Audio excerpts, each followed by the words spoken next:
Hello, mighty warriors, and welcome back to my channel. This week, I want to talk about the law.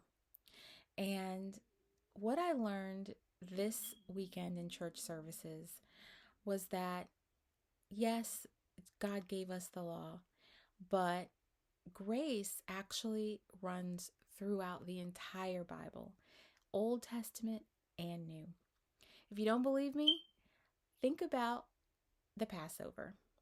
Remember that before God gave Israel the law, he delivered them scot free from Egypt. He delivered them from slavery, right? And as Christians, we understand that while we were yet sinners, Christ loved us. He delivered us from the sin slavery that we were deep into before he began to teach us how we should relate to him. Before he began to change us from the inside out, he delivered us from our sin, from our certain death, right? And in Egyptian society, it was certain death because as a slave, they would have just worked and worked and worked until they died. But in this sermon, what I learned is that when he delivered them, he gave them a new standard of living, which was, no, I don't want you to just work and work and work till you die. I want to give you rest. When the Hebrews were in Israel, they were forced to constantly carve these graven images of these false idols, right? But when he delivered them, he gave them a new standard of living, which was, you shall not make any graven image. In today's culture, things are very similar. We are often in situations where we feel like we are working, working, working until we die, right? We as a culture are always chasing after these graven images that we've carved out in our minds. They might not be of wood and stone, but they are still graven images of fame, of fortune, of materialism, of stuff, of beauty. Like people are still chasing after and carving out these graven images for themselves. They're just not of wood and stone anymore. Now they are ideals that they've carved out in their minds, and then they chase after them and try to fit their lives or create lives that form and into these things, right? Um, Very interesting insight in this weekend's services. Um, but one of the things that really is very poignant is just keeping in mind that grace was always what God was going to do. Because we could never meet him where he is. He had to meet us where we are. And so him delivering us from our sin and then giving us a new standard of life, sanctifying us from the inside out, is exhibited even in how he dealt with the Israelites in the Old Testament. When they were driven into the desert so that they could worship God, they were given rest, right? He gave them the 613 statutes of the law. He wanted to teach them how to live counterculturally to where they had come from, right? And in the New Testament, it's no different. I think where people get confused is that they see the Old Testament God and he just seems so harsh. But I think you have to understand that you're looking at a situation where, in the beginning, God had complete and total fellowship with Adam, and they were at peace and they walked together in the cool of the evening and as friends. But then sin entered the world, and you have a perfect God who has to judge perfect sin, or he has to judge sin perfectly. I'm sorry, sin is not perfect. He has to judge sin perfectly.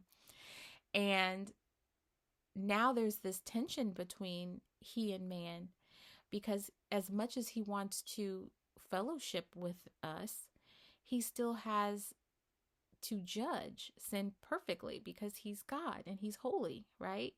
But what I see is not necessarily the harshness of God. I see God desperately trying to uphold his standard while trying to fellowship with us. And so he gives Israel a playbook as to how to relate to him. All the statutes of the law, what they need to do in order to be at peace and fellowship with him. God's not being harsh. He's just showing you how you have to approach him, what is required. And though we could never meet it, right? He still institutes a plan to cover their sins so that he can dwell in the tabernacle among them, right? So they do offer the sacrifices so that they can be cleansed and covered of their sin. So even in this situation, though it seems harsh, you just have to understand where he's coming from as God. I mean, think of yourself as a parent when you have children who don't come at you in a way that you like, right? You can hardly stand to be in their presence, right? But if you have a child that does come at you in a way that is fine, that's respectful, and that honors you, then you're at peace, right? They know they know how to behave, they know how to interact with you. And when they interact with you in a way that's respectful, your relationship is at peace. When they don't, there's tension, right? And so as a parent, I can see that with God, that there's still love there. He's still dwelling with them in their midst. Like our children still dwell with us in our house, but he has just got a standard, and that standard has to be upheld, right? But even that's grace, because you're dealing with a holy God who cannot be in the presence of sin. And yet he puts himself in the midst of the people.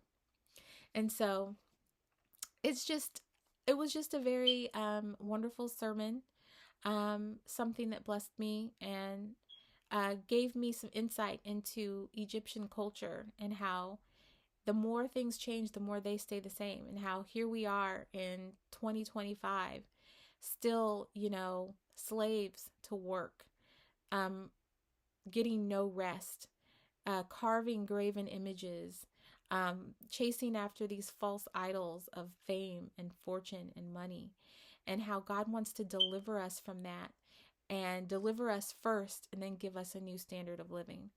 And I really feel like in my life that he has given me a deliverance and then a new standard of living.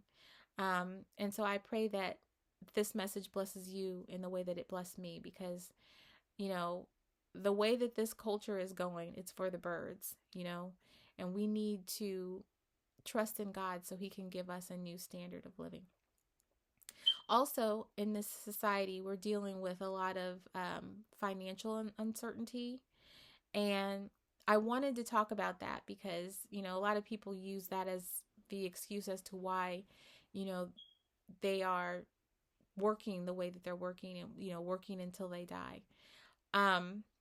But God understands what it means to be betrayed financially. He understands that. I mean, let's go back to the 12 disciples and the infamous money man Judas, who was in charge of the offering and who was a thief and who was jealous, and who was not only a thief and jealous, but then stole from Jesus, but then betrayed him and had him handed over to his murderers. Like, he understands betrayal. He understands it. People who claim to be friends but end up being foes, whose eyes are on your pocketbook, who are willing to murder you for their own gain. He understands this. We are not without a high priest who cannot empathize with us and our plight. So I'm going to end the message here today. I hope that you can check out these sermons. Again, OCBF, Dr. Jonathan Evans, or I'm sorry, not doctor, but Pastor Jonathan Evans. And then Abundant Life Lee Summit. This week it was Pastor Chad Glover. He did a great sermon. Check him out. And until next time, be baptized and be blessed.